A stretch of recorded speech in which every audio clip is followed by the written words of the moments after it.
Bonjour à tous et bienvenue à cette nouvelle édition de la revue de la presse camerounaise. Commençons ce matin avec le journal Direct Info qui parle du monument de Paul Biya de San-Mélima et nous renseigne que ça piétine. D'après le journal, la fin des travaux était pourtant annoncée pour le 20 mai 2022. L'information ce matin est à retrouver en page 8. Retrouvons également, s'agissant du Ramadan 2023, les échos des festivités dans les colonnes du Direct Info.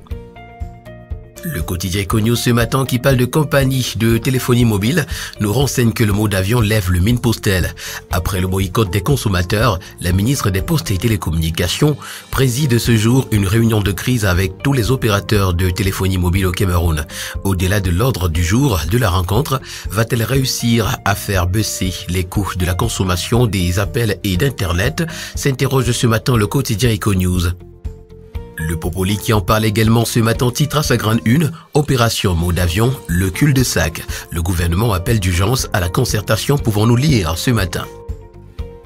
Le quotidien Le Messager est intéressé à sa grande une ce matin par la fusion entre le JCAM et ECAM.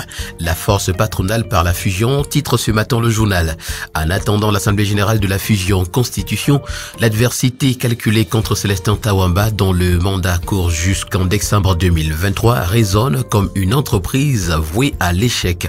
L'information, vous l'aurez en parcourant les pages 6 à 8. Professeur Amin Fouda Ebana s'exprime ce matin à pied de une, 30 néphrologues pour 2 millions de patients. La Société camerounaise de néphrologie en conclave à Yaoundé autour des maladies rénales.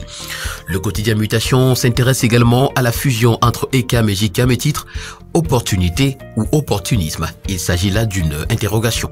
Les explications du journaliste Jean-Marie Nka sont à retrouver en page 8. Et puis en page 5, Franck Biya est-il impliqué dans l'affaire Savannah Énergie, s'interroge le quotidien Mutation. Le bi-hebdomadaire Le Témoin parle des relations entre le Cameroun et le Tchad et nous renseigne que Ferdinand Ngongo est un sapeur-pompier à Djamena pour calmer la tension.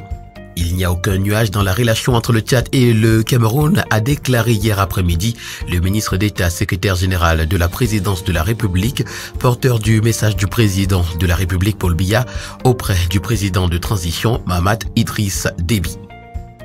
Le quotidien qui s'intéresse également à la relation entre le Cameroun et le Tchad nous parle du fuel de dialogue qui est de nouveau dans l'oléoduc. Pour le quotidien Vert Émergence, crise diplomatique Cameroun-Tchad, Ngongo en sapeur-pompier chez Déby. En petite une, on parle de santé mentale, les jeunes coiffeuses outillées. Et puis téléphonie, une réunion de crise État-opérateur annoncée ce jour. Le quotidien L'Info Chaud nous renseigne à sa grande une ce matin que Jacques Blaise Mbié, directeur de publication de La Nouvelle, est menacé de mort. C'est à retrouver en page 4.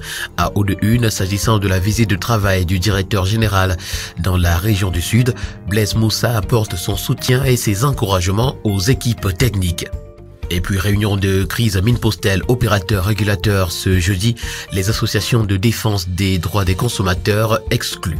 Toujours dans les colonnes du quotidien L'Info à chaud, Claire Karine Tolo, présidente fondatrice Renaissance Santé s'exprime. Notre événement, Grand Gala de la Santé, vise à célébrer les professionnels de la santé. D'après la présidente fondatrice, l'événement qui se prépare vise à célébrer les professionnels de la santé et les rassembler autour d'un festin inoubliable. Il s'agit là d'un engagement à créer une plateforme de rencontre entre les professionnels de la médecine et les sympathisants du corps médical sur un air de détente et de convivialité. Médecins, infirmiers, aides-soignants, laborantins et bien d'autres vont se joindre à ceux qui voudraient se frotter au corps médical dans une ambiance autre que celle de l'hôpital et les urgences. Une grosse interview de la présidente fondatrice Renaissance Santé, Claire Karine Tolo, nous est présentée ce matin des pages 6 à 7. Le quotidien de la santé EcoSanté parle de semaine de vaccination ce jour et nous fait savoir que plus de 200 000 enfants sont non vaccinés au Cameroun. Ces chiffres ont été révélés par le programme élargi de vaccination à l'occasion de la célébration de la 13e édition de la semaine africaine de la vaccination sous le thème The Big Catch Up. Face à cette situation, le plan élargi de vaccination veut atteindre ces enfants qui n'ont pas été vaccinés pendant la pandémie à coronavirus en 2020-2022 et rétablir la couverture vaccinale en 2023. L'information, vous l'aurez en parcourant la page 7. Le quotidien L'économie parle de banque ce matin et nous renseigne qu'il y a du mouvement dans le management de CCA Bank. Marguerite Fonkwet Atanga remplace André Alexis Begoudjou au poste de directeur général. Ce dernier va désormais s'occuper du développement international de cette banque. Cameroun-Tchad en petite une, Havès Asset Management et CBT Bourse s'allient pour distribuer les FCP. Cameroun vers une régulation des activités des plateformes numériques étrangères. Et puis propriété intellectuelle, le niveau d'innovation des femmes est au scanner en page 5. Afrique Environnement ce matin parle d'insécurité à Yaoundé et nous fait savoir que les populations vivent dans la peur. D'après le journal ce matin, partant d'Odza, Ekounou, Van, Poste Centrale, Avenue Kennedy, en passant par Essos, Koldongo, Vogada, pour Mokolo et Briqueterie, il ne se passe pas un jour ou une nuit sans que les riverains ne soient victimes d'un acte qui relève de l'insécurité. Le dossier proposé par la rédaction du journal Afrique Environnement revient sur les grands quartiers où les bandits dictent leurs lois. C'est à retrouver en page 3. À la grande une du journal Repère ce matin, marché européen, le péril Cameroun. Le journal Repère nous renseigne ce matin qu'un nouvel arsenal juridique en vigueur depuis ce 19 avril 2023 interdit l'entrée dans l'espace Schengen à tous les produits issus de la déforestation. Les contrevenants risquent des amendes pouvant atteindre jusqu'à 4% du chiffre d'affaires réalisé sur le vieux continent. Une très mauvaise nouvelle pour le Cameroun, accusé de détruire chaque année 183 km² de forêt. Innovation technologique en petite une plateforme numérique pour promouvoir le tourisme au Cameroun. Et puis, préparatif de la fête nationale, la sécurité au centre d'une réunion stratégique. Le premier news magazine camerounais défi actuel ce matin parle également de la CCA Bank où Alexis Begoudjou cède la direction générale à Marguerite Fonkwet Atanga. Et puis terminons ce jour avec le quotidien bleu d'Amanmana le jour qui parle de marche pacifique et nous renseigne qu'Alain Foguet écrit à Paul Biya.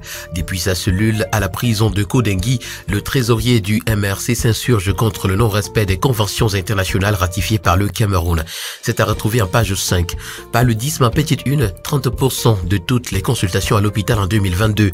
Les régions de l'extrême nord et de l'Adamawa sont celles ayant enregistré les taux de mortalité les plus élevés. Le dossier que nous propose le quotidien Le Jour est à retrouver des pages 2 à 3. Et puis football, un arbitre échappe à un lynchage à Olembe. Le match Lausanne contre Rangers comptant pour la 25e journée de la MTN Elite 2 a tourné au Pugila. Mesdames et messieurs, voilà qui met en terme à cette autre sortie de la revue de la presse camerounaise. Merci d'avoir été à l'écoute et rendez-vous demain pour une nouvelle édition. D'ici là, portez-vous bien. Agréable journée à tous.